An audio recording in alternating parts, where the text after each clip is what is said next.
Layers can be locked in AutoCAD, as we've mentioned previously in previous exercises on this course. Now, let's have a look at locking layers in a bit more detail. Why are they of benefit to you? Well, the first thing is you can lock your layers to stop people editing information on the drawing that you don't want to be edited.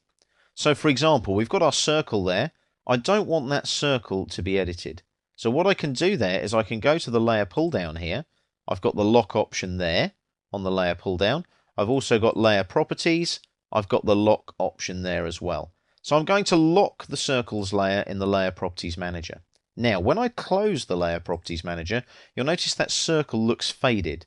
Now remember, in the layer properties manager, you've got this tool here, where you click on the little spanner or wrench there, and you've got this lock and fade option.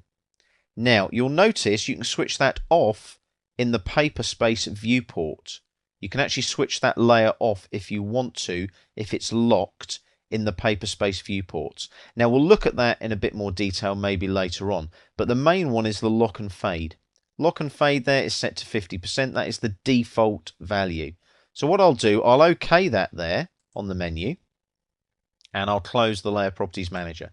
Now that is now locked, that layer there. I'm also going to lock the polyline layer as well. Now the polyline layer is the current layer. Now watch what happens when I try and lock it. If I lock that one there, it's locked and the current layer is locked. So I can still draw objects on a locked layer. Watch.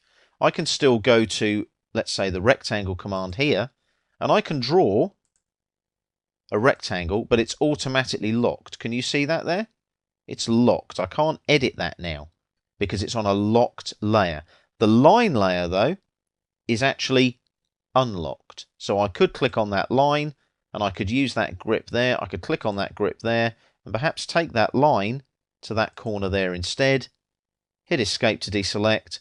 As you can see, I've edited that line object because it's not locked. If I try and select this one here, like so, and use the layer pull down perhaps and change it to, let's say, the circles layer, even though it's not a circle, you'll see I can't do that because it's on a locked layer.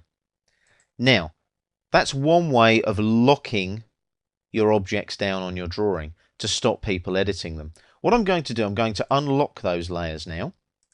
So I'll just quickly click on the padlocks there and unlock those on the layer pull down. Now there's another way where you can lock layers off so that you don't accidentally click on them when you're editing. And you can use the Isolate tool, which is a new feature to AutoCAD 2011. It's very, very cool as well. Watch. I've got an object there. It's a rectangle that I've drawn freehand, yeah?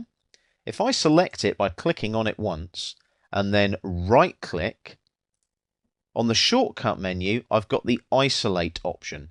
Now I can either isolate that object so it's the only object I can see on the screen, or I can physically hide that object on the screen. Now if I hide objects, it hides that one object selected. It's not layer specific, it's object specific, which is actually quite clever when you think about it, because what that allows me to do is isolate one object, let me work in a specific area, and then bring it back. So now, how do I bring that object back?